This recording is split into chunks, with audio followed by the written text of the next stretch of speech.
Romaine Bostick to save the day on individual security selection. Romaine? All right. Yeah, Tom, thanks. With some of the individual movers today, we really have to start off what's going on with the vaccine companies here. Novavax finally releasing data here from that phase 3 trial showing 90% effectiveness on its COVID vaccine candidate. Says it's on track now to file for approval in Europe sometime in the third quarter. That's about what the street was looking for here. Remember, Novavax has sort of been late to the game here, but Novavax, as well as some companies that also have vaccines already out there, including Pfizer and J&J, have said that there is a long-term market here for these COVID vaccines. Novavax up 12% here in the pre-market. Moderna down slightly, down about 2%.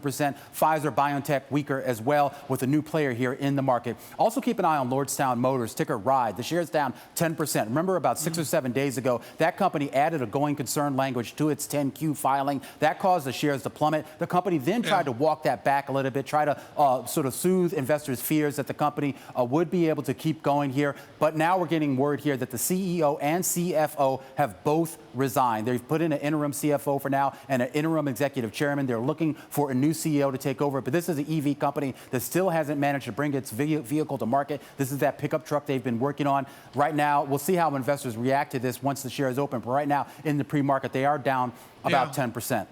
Let's flip up the board here. Just a couple other quick names here to keep an eye on that I want to bring your attention to. Square here, a lot of talk here about Bitcoin, Tom, if you can believe it. Over the weekend, Bitcoin is rallying back to that 39,000, 40,000 mark. Jack Dorsey was pretty active on Twitter, his platform, of course. This time, he seemed to be pumping up the idea that Nigeria could sort of take the lead here in the developing world for Bitcoin adoption. Another tweet by Musk also helping underpin that. Oatly Group shares, they're down fractionally here, initiating a lot of initiations of coverage today. That company, of course, went public last month. Most analysts relatively positive. And keep an eye on WPG, Washington Prime Group. The shares are halted right now. The company did file for bankruptcy protection here. They did get a bridge loan of about 100, debtor and possession financing loan, I should say, of about $100 million. But this company has a lot to work through. Remember, since March, they've been trying to negotiate with their debtors about how they can get out of this situation. Romaine Bostick on the individual securities markets, and that will fire up here through June and into the earnings season in July.